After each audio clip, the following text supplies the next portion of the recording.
ಅಂತ ಮೊದಲಿಗೆ ಕಲಾ ಕುಟುಂಬಕ್ಕೆ ನನ್ನ ನಮನಗಳು. ಇಲ್ಲಿರುವಂತ ಎಲ್ಲ ಗಣ್ಯರಿಗೂ ನನ್ನ ನಮಸ್ಕಾರಗಳು. ಹಾಗೆ ನನ್ನ ಸಿನಿಮಾ ಜರ್ನಿ ಶುರುವಾಗಿದ್ದು ಅಂದ್ರೆ ಫೀಮೇಲ್ ಲೀಡ್ ಆಗಿ ಆಕ್ಟ್ ಮಾಡಕ್ಕೆ ನಾನು ಶುರು ಮಾಡಿದ್ದು 2020 ಇಂದ. 2020 ನಾನು ರಾಗಭೈರವಿ ಅಂತ ಒಂದು ಸಿನಿಮಾ ಮಾಡಿದೆ. ಅದು Hindustani music based subject.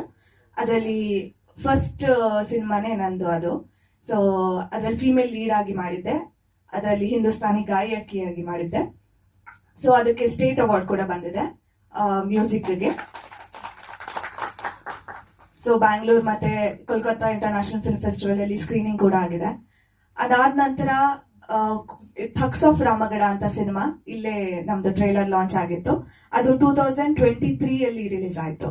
So ಈ ಮಧ್ಯೆ ಗ್ಯಾಪ್ ಏನಕ್ಕೆ ಅಂತಂದ್ರೆ ಕೊರೋನಾ, ಎಲ್ರಿಗೂ ಗೊತ್ತಿರೋದೇ ಅಲ್ವಾ. ಸೊ 2023 ಜನವರಿಯಲ್ಲಿ ರಿಲೀಸ್ ಆಯ್ತು. ಸೊ ಎಲ್ಲ ಒಂದು ಒಳ್ಳೆ ಟಾಕ್ಸ್ ಇತ್ತು ಅದ್ರ ಬಗ್ಗೆ. ಸೊ ನನ್ನ ಕ್ಯಾರೆಕ್ಟರ್ಗೂ ಕೂಡ ಒಳ್ಳೆ ಪ್ರಶಂಸೆ ಬಂದಿತ್ತು.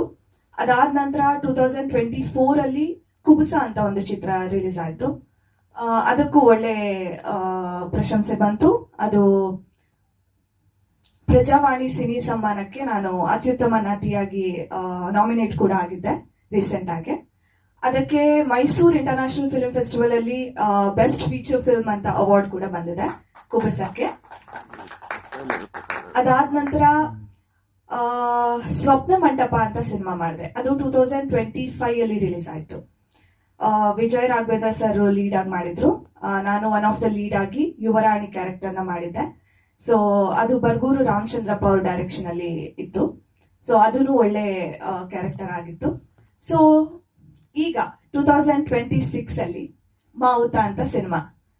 ಸೊ ಇವಾಗ ಎಲ್ಲರೂ ಹೇಳಿದಾಗೆ ಮಾವುತ ಒಂದು ಕಾಡಿನ ಬಗ್ಗೆ ಮತ್ತೆ ನಾಡಿನ ಬಗ್ಗೆ, ನಮ್ಮ ಅನಿಮಲ್ಸ್ ಬಗ್ಗೆ, ಮಾವುತನ ಬಗ್ಗೆ, ಇದೆಲ್ಲರದ ಬಗ್ಗೆ ಒಂದು ಸಂದೇಶವನ್ನ ಹೇಳಕ್ ಹೊರಟಿರುವಂತ ಚಿತ್ರ. ಇದರಲ್ಲಿ ನಾನು ಒಂದು ಆಡಿ ಜನ ಏನೋ ಒಂದು ಬುಡಕಟ್ಟು ಜನಾಂಗದ ಒಂದು ಹೆಣ್ಣು ಮಗಳಾಗಿ ಕಾಣಿಸ್ಕೋತೀನಿ, ಸಾಮಾನ್ಯ ಹೆಣ್ಣು ಮಗಳಾಗಿ. ತುಂಬಾ ಇವಾಗ ಆಕ್ಟರ್ಸ್ ಲೈಫ್ ಅಂತಂದ್ರೇನೆ ನಾವು ಇವಾಗ ಆಕ್ಚುಲ್ ಆಗಿರುವಂತದ್ದು ಜೆನ್ಜಿ ಕಿಡ್ಸ್ ಅಂತ ಹೇಳ್ಬೋದು, ಮತ್ತೆ ನಾವು ನಾಡಿನಲ್ಲಿ ಇರುವಂತದ್ದು ನಾವು ಹೇಳ್ಬೋದು. ಸೊ ಆಕ್ಟರ್ಸ್ ಲೈಫ್ ಅಂತಂದ್ರೆ ಈ ತರ ಎಲ್ಲ ಎಕ್ಸ್ಪೀರಿಯನ್ಸ್ ಮಾಡೋಕ್ ಸಿಗುತ್ತೆ ನಮ್ಗೆ. ಕಾಡಲ್ಲಿ ಹೋಗಿರೋವಂಥದ್ದು, ಮತ್ತೆ ಏನೋ ಅನಿಮಲ್ಸ್ ಜೊತೆ ಒಡನಾಟ ಆಗಿರ್ಬೋದು. ಸೊ ಯಾವ್ಯಾವ ಕ್ಯಾರೆಕ್ಟರ್ ಸಿಗುತ್ತೋ ಅದ್ರ ಎಲ್ಲಾ ಏನೋ ಸುತ್ತಮುತ್ತ ನಾವು ಓಡಾಡ್ತಾ ಇರ್ತೀವಿ. ನಾವು ಕ್ಯಾರೆಕ್ಟರ್ಸ್ ಸುತ್ತಮುತ್ತ ಓಡಾಡ್ತಿರ್ತೀವಿ. ಆ ಕ್ಯಾರೆಕ್ಟರ್ಸ್ ಅಲ್ಲಿ ನಾವು ಜೀವಿಸುವಾಗ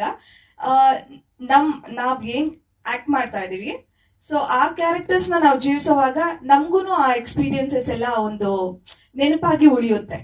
ಸೊ ಈ ಆನೆ ಜೊತೆ ಒಡನಾಟ ಎಲ್ಲ ನನ್ಗೆ ತುಂಬಾನೇ ಖುಷಿ ಕೊಟ್ಟಿರುವಂತ ವಿಷಯ.